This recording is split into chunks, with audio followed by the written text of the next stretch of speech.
तीन चीजें में नहीं आना, लालच में नहीं आना, डरना नहीं है और बेवकूफ नहीं बनना। अगर हो जाए तो उसकी कंप्लेंट करनी है तुरंत 1930 में। बस पहला आपको लालच दिया जाएगा, आप लालच में नहीं आएंगे तो आपके साथ साइबर फ्रॉड नहीं होगा, गारंटी है इस चीज की। दूसरा, आपको डराएंगे, जैसे डिजिटल अरेस्ट के नाम पे डराया इस तरह से, या फिर आपकी वीडियो बना के आपको ब्लैकमेल किया, यहाँ डर है। तीसरा, आपको बेवकूफ बनाएंगे, आपका फायदा उठाने की कोशिश करेंगे। तीनों चीज में आप अगर सतर्कता बरतेंगे, क्योंकि फोन आपका है, आपसे कोई जबरदस्ती नहीं कर रहा है, वो इन तीन चीजों में से एक चीज आजमा रहा है। डिजिटल अरेस्ट क्या है?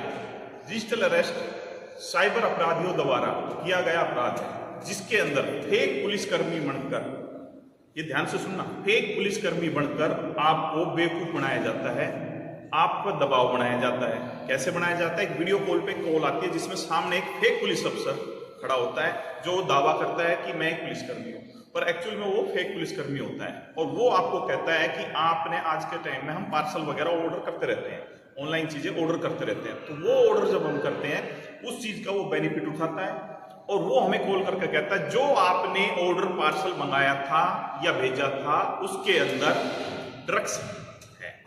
इस बात से इंसान जो है, जिसके पास भी कॉल जाता है, तो वो डर जाता है।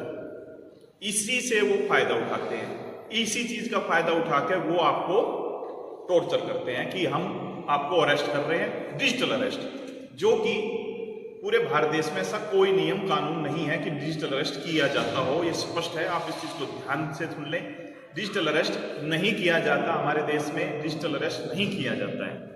वो इस चीज का फायदा उठाते हैं और आपको डराते हैं। जैसा ये दिल्ली में हादसा हुआ, इसका कारण सिर्फ यही था, उन दंपति, डॉक्टर दंपति को फोन करके डिजिटल अरेस्ट करे रखा, और वो भी पूरे 7 दिन तक। आप सोच के देखिए क्या मानसिकता रही होगी कि एक इंसान को इतना डराया गया डिजिटल अरेस्ट के माध्यम से कि लोगों के अंदर इतना डर है कि वो 7 दिन तक डिजिटल अरेस्ट है।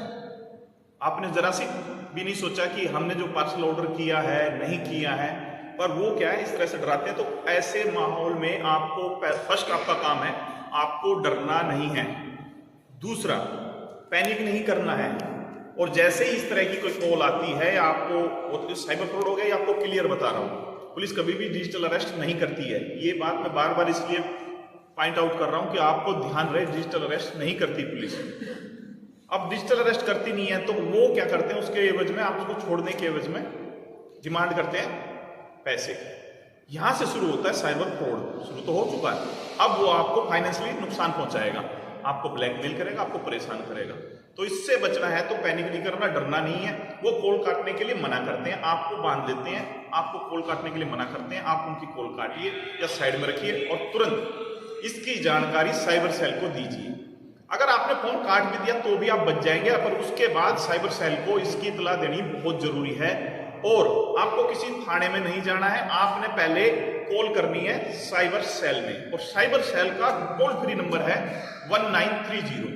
ये नंबर मरते दम तक मत भूलना, क्योंकि साइबर फ्रॉड बहुत ज्यादा होते हैं और आगे भी होंगे। बचना है इनसे तो तुरंत आप कॉल करेंगे किस पे? 1930 पे।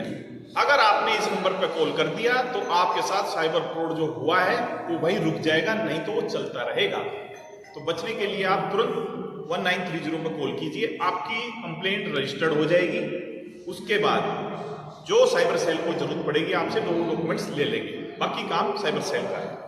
पर जानकारी इसलिए जरूरी है कि आप तुरंत कॉल करेंगे, डरेंगे नहीं, पैनिक नहीं होंगे और ना ही उसके बहकाव में आएंगे। ये था डिजिटल अरेस्ट। तो अब समझ में आ गया, डिजिटल अरेस्ट हर देश में नहीं किया जाता, पुलिस के द्वारा नहीं किया जाता, ये एक स्कैम है, फ्रॉड है। तो इसके झांसे में तो नहीं आएंगे, ठीक है।